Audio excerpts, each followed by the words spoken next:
This video course on how to optimize your videos before making your YouTube videos live. So this is video number 1, which is the introduction to YouTube search engine optimization. So I want to first start out by saying the goal is to focus on doing the right amount of keyword research and video file automation before actually uploading any of it to YouTube.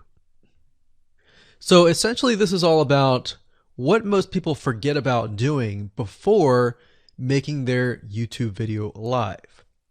Because if you think about it, most people think about, okay, what do I do after I upload this video? They don't really think about what they have to do before making it live. So this is not about what you can do afterwards, as that is a totally different focus, but rather before.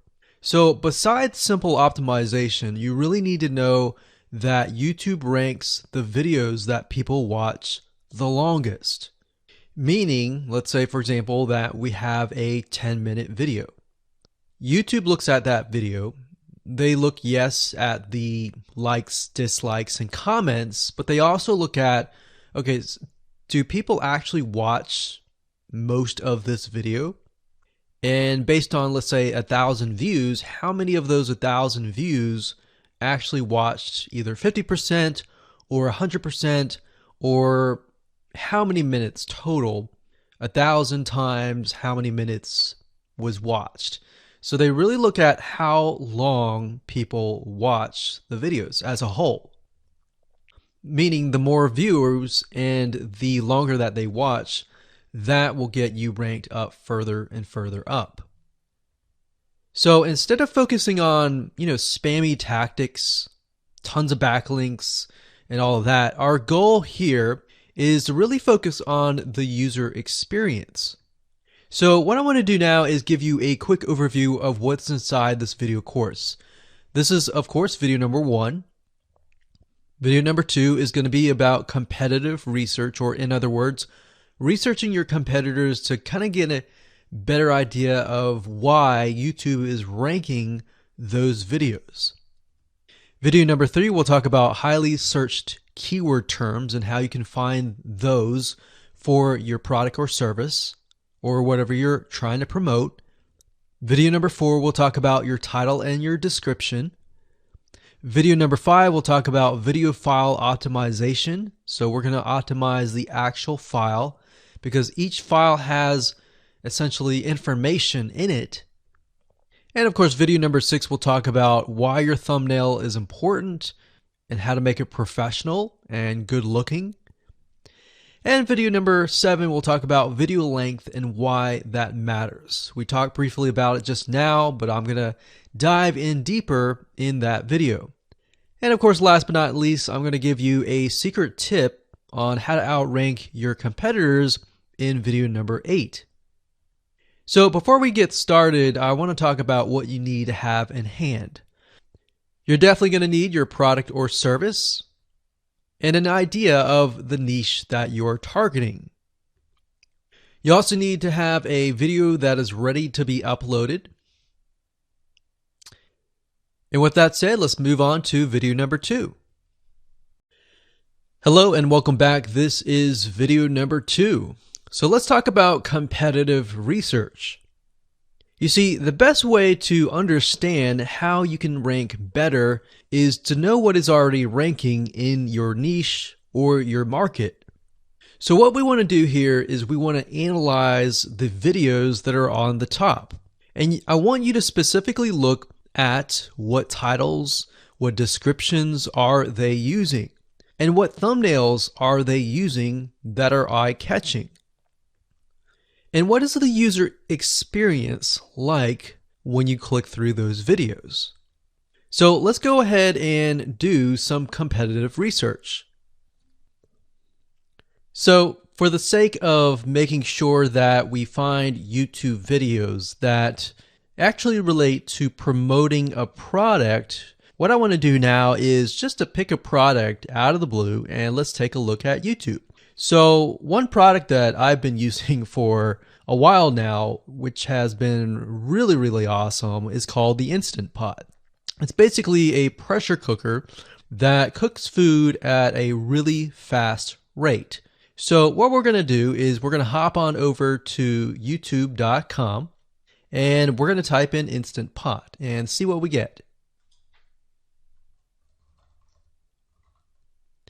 So I'm not going to click enter just yet because I'm interested in getting an idea of what kind of potential keywords that we could rank on, or what potential videos that we can create. And we'll talk more about this in the next video. But for now, let's just do some basic keyword brainstorming and then, of course, do some competitive research. So Instant Pot, we got Instant Pot recipes, we got Instant Pot ribs, Instant Pot roast. So let's just click here and see what we get. Now we can see how to use Instant Pot has 316,000 views right here. Instant Pot chicken, top 6 easiest things to cook in your Instant Pot. Perfect for beginners. All right. So let's just take a look at the top 3. So let's go ahead and open those up. And let's analyze them. So the first one is this one here. And let's pause the video. We'll skip the ad. All right.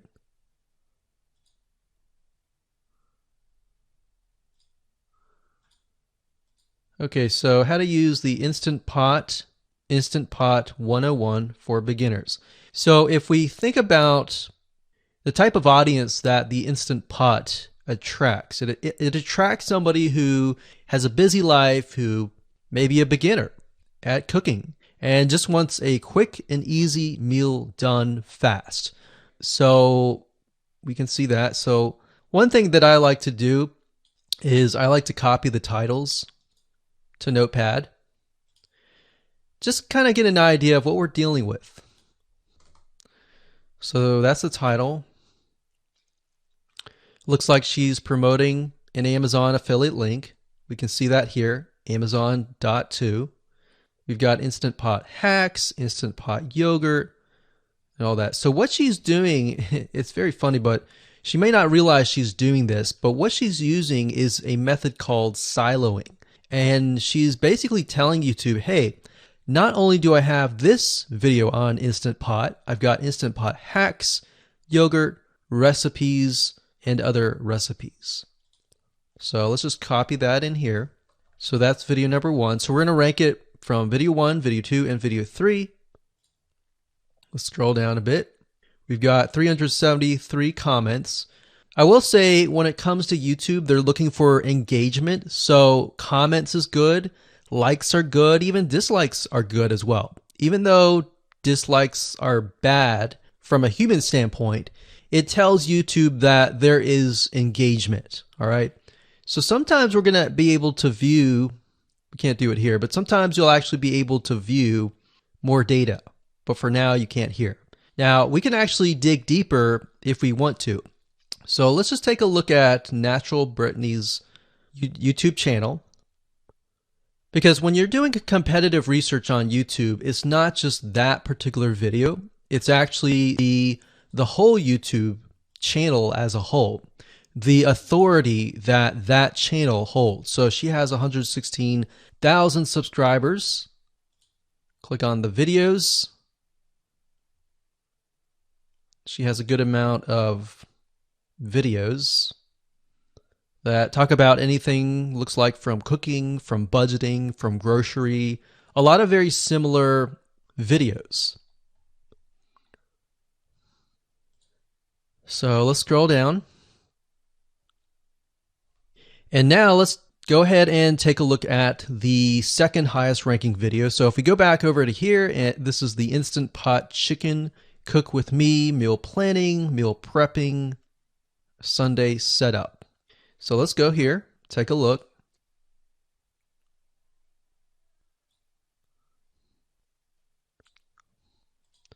Okay, let's see here. So it's a 20-minute video, all right? And it has 658 likes, 5,000 views.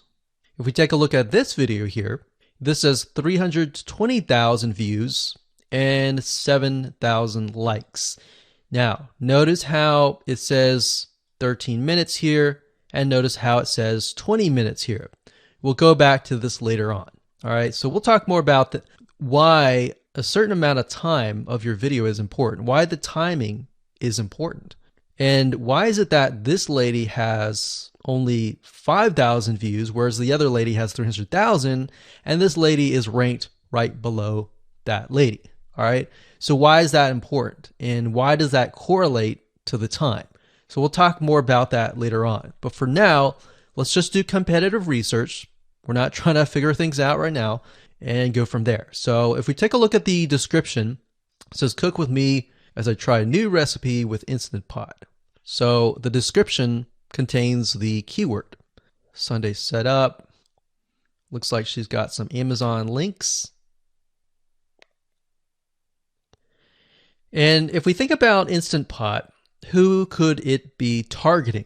All right, so this lady calls out people who are trying to prep on Sunday. So if we can get an idea of who it's targeting mothers, it's targeting people who are busy, who maybe only have time on Sundays to set things up.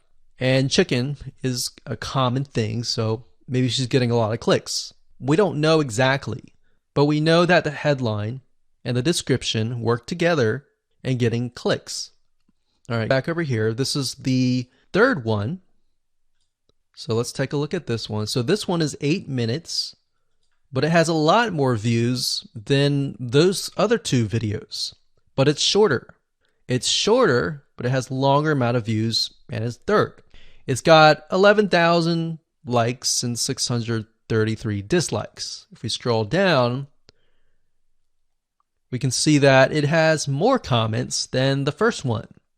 So why is it that the first one is number one and this one is the third one and it has more views and more comments? Well, we don't know exactly why, but I have a hunch as to why that is, which we'll talk more about ranking and what Google and YouTube is looking for later down the road. So that's that. Let's just copy that title. And I'm going to go ahead and pause this video and we'll copy and paste that information to the notepad. Okay, so I went ahead and copy and paste the information. So this is video 1, this is video 2, and this is video 3 down below. So let me make this bigger so we have this information. So as we're kind of analyzing the competitor, we want to save this for later, but can you kind of see a similarity here? So this is calling out the target audience. This is calling out the people who are busy, essentially. And top 6 ways, top X ways, top certain number ways is always a good title. So perfect for beginners. So if you can imagine, we already see that this title has beginners. This one's calling out perfect for beginners. And this one essentially is calling out people who are busy. So it's a target audience. So that's key. So having this in hand gives you a better idea on what potential titles and descriptions that you can have.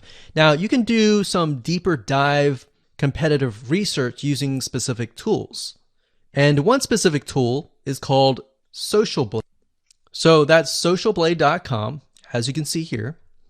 And I like to use this to kind of get a better idea of the YouTube channel as a whole. Because what you're trying to figure out is, did this person rank because their channel as a whole has a lot of traffic? Or did this person rank simply because of the titles and the description? So there's many factors that come involved, but let's take a look at Naturally Brittany.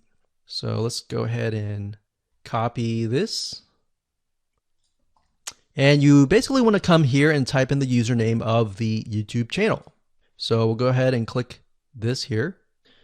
Okay, so we can see here that this is Naturally Brittany, 116,000 subscribers. She's got 19 million video views. So that kind of gives us an idea of how easy it is to break through. Is it easy? Is it going to take a little bit work or what? So let's just go ahead and open her up, and let's do the same thing with the other videos. So this one is marriage and motherhood. We got that here. So she has 7 million video views. So it's about half of what we saw earlier. And this one is called Six Sisters Stuff. And this one has about 9 million video views.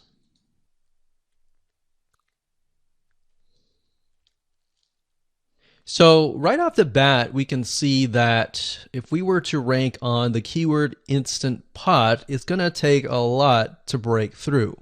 But the way we can break through is by using essentially subcategories of that keyword. So Instant Pot recipes or Instant Pot chicken recipe, stuff like that. So we can see that each one of these has about 100 to 200,000 subscribers. So you're going to have to be competing against that. Now, obviously, if you have a good size YouTube channel, that will usually mean that you can break through fairly easily. But if you're just starting out, then breaking through on that keyword is going to be a little bit more difficult. So the next question is, what keywords should you use? And we'll discuss that in the next video.